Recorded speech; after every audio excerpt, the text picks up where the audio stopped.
Doctor Shweta Singh, I am your physio. So हम lower back series बना रहे हैं, आपको पता ही है ये सेकंड पार्ट है लोअर बैक पेन का, सीरीज पार्ट 2। तो आज इस पे बात कर रहे हैं शैटिका, क्योंकि जो मैंने फर्स्ट वीडियो बनाई है अगर आपने नहीं देखी है तो प्लीज उससे जाकर देखिएगा। लोअर बैक पेन पर है वो, डिस्क के लिए।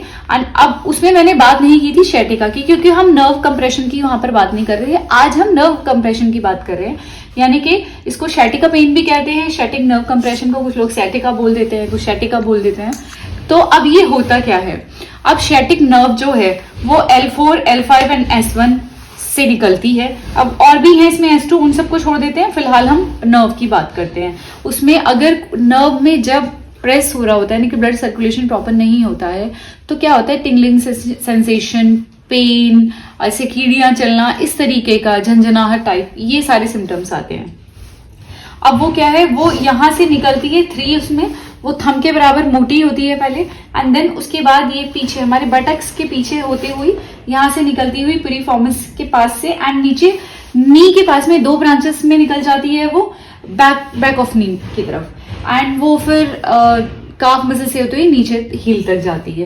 तो अब इसमें कहीं भी अगर इसमें कंप्रेशन होगा, यानी कि इस नर्व में अगर कहीं भी दबाव पड़ेगा थोड़ा भी, तो इस पेन को जो हम बोलते हैं वो शैटिक नर्व का पेन या शैटिका बोला जाता है। अब चलिए देखते हैं कि कॉज क्या है इसके। शैटिक नर्व की कॉजेस की बात कर लेते हैं, क्योंकि अगर हमें कॉज पता होगा, यानी कि हमारा डायग्नोसिस ठीक होगा, तो हमारा ट्रीटमेंट प्लान भी बिल्कुल ठीक से होगा, यानी कि हम उस पेशेंट को ठीक से ट्रीट कर पाएंगे शैटिक नर्व के अकॉर्डिंग।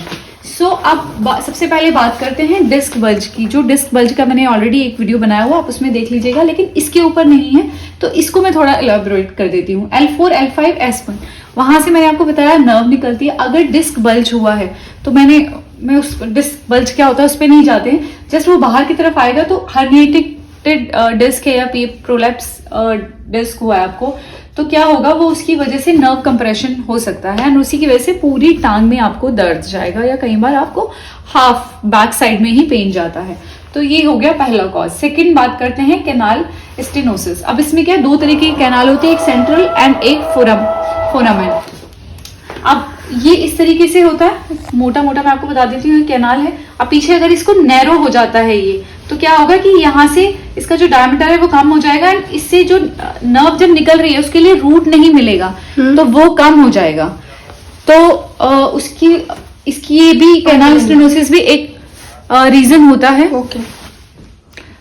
जो रीजन है या इसका कॉज हो सकता है वो कैनाल स्टेनोसिस होता है। कैनाल क्या है, वो 2 तरीके का होता है, एक सेंट्रल एक फोरामिना, एंड इसमें क्या स्टेनोसिस, एंड इसमें क्या होता है, इस तरीके का एक स्ट्रक्चर होता है, मैं आपको मोटा मोटा बता रही हूँ। अब ये यहाँ पे एक स्पेस होता है जिससे वो जो नर्व है वहां से निकलती है। तो जब इसका डायमीटर कम हो जाता है, यानी कि ये स्पेस को कम करता है, तो वहां पर वो नर्व के कंप्रेशन होने के चांसेस बढ़ जाते हैं। वहां पे अगर नर्व कंप्रेस होगी तो पूरे लेग में आपको बैक साइड ऑफ लेग में पेन जाता है। और शैटिका का नर्व का जो पेन है वो हमेशा पीछे की तरफ बैक साइड में ही पेन जाएगा।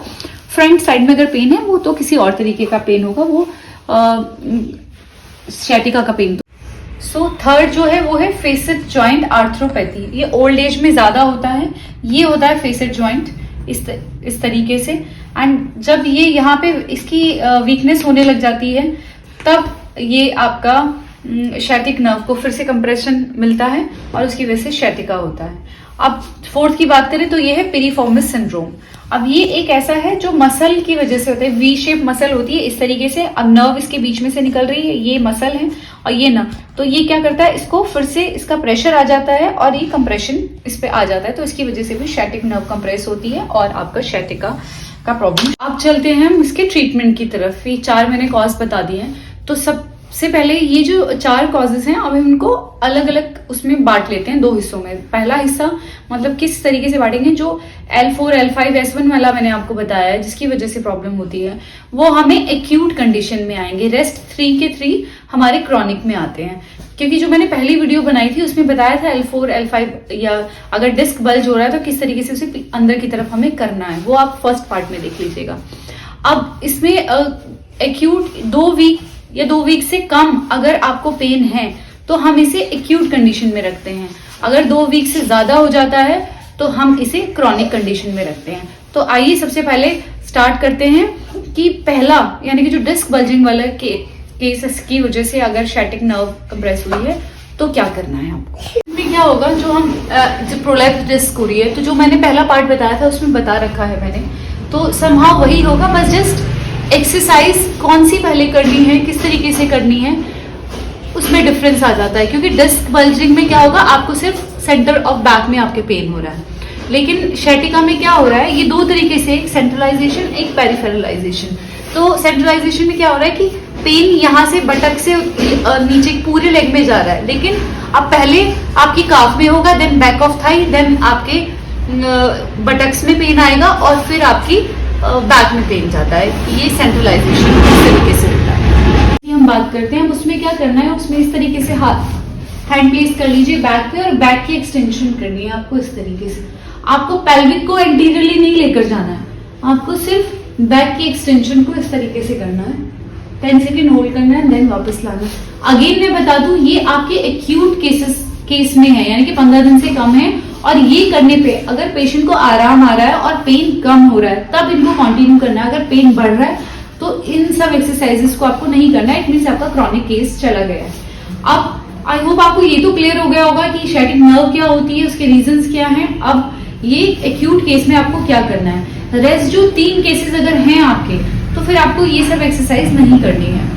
अब जो 3 केसेस बचे हैं आपके, जो कॉजेस बचे हैं, उसको हम नेक्स्ट वीडियो में डिस्कस करेंगे कि उसके लिए और भी बहुत सारी स्ट्रेचिंग है, एक्सरसाइजेस हैं, क्या करना है क्या नहीं करना, वो मैं आपको बताऊंगी। आई होप आपको आज का वीडियो पसंद आया हो। अगर पसंद आया तो लाइक कीजिए, न्यू है तो सब्सक्राइब कीजिए, एंड कमेंट में जरूर बताइए कि और किस किस टॉपिक पे वीडियोस बननी चाहिए। सो मिलते हैं नेक्स्ट वीडियो में। टिल देन टेक केयर, अपना ख्याल रखिए, सेफ रहिए। Thank you so much.